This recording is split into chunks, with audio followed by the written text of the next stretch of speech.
Да, судија, виновен сум, ова ќе ме прогонува до крајот на мојот живот, носам огромна грижа на совест. 20 годишниот Васил Јованов призна вина за големата трагедија во која на Партизанска, пијан возејќи со брзина над дозволената на црвено смртно ја прегази младата Фросина Кулакова. Носам голема грижа на совест за тоа што го сторив. Нема ден да не помислам за душата на Фросина и за здравјето на низиното семејство.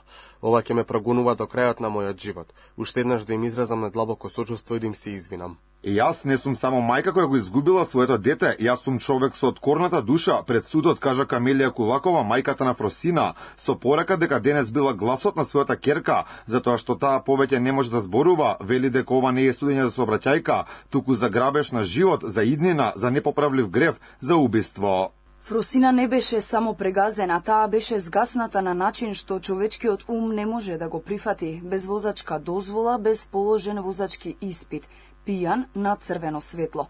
Заобиколувајќи возила кои запреле, тој не запрел, не погледнал, ниту почувствувал, ниту помислил. Ја удрил мојата Фросинче со толкава сила, што ја исфрлил на 15 метри. Семејството Кулакови побараа највисока казна за Васил Јованов, велат бараме правда, а не одмазда. После ова долго рочиште, дека судот ќе покаже дека правдата има душа, дека законите има душа и правдата има лице, и дека животот на Фросинче нема да заврши во празнина. Бараат да се проценат сите отежителни околности, дека Јованов има правосилна пресуда за поседување на наркотични средства, дека возел пијан без положен возачки испит, како и дека претходно имал голем број сообраќајни казни.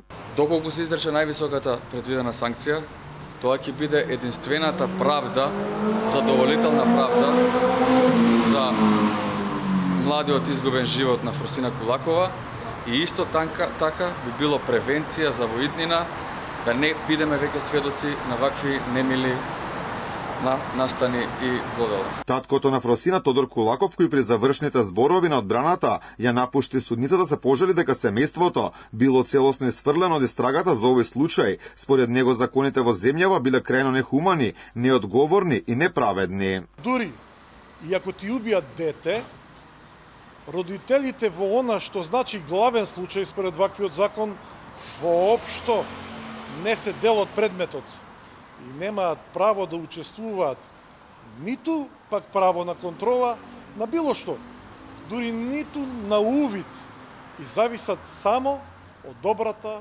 волја на институциите. Во судница беа и родителите на Васил Јованов, кој својата пресуда ќе ја добија на 13 мај. Со признавањето вина се чека само колкава ќе биде. Одбраната вели дека мора во предвид да се земат и олеснителните околности, односно дека тој покажал кајање за она што го сторил, а за тоа во доказната постапка доставија и видеоматеријал за кој тврдат дека е веднаш во период после сообраќајката. Се работи за човек кој што има 20 години.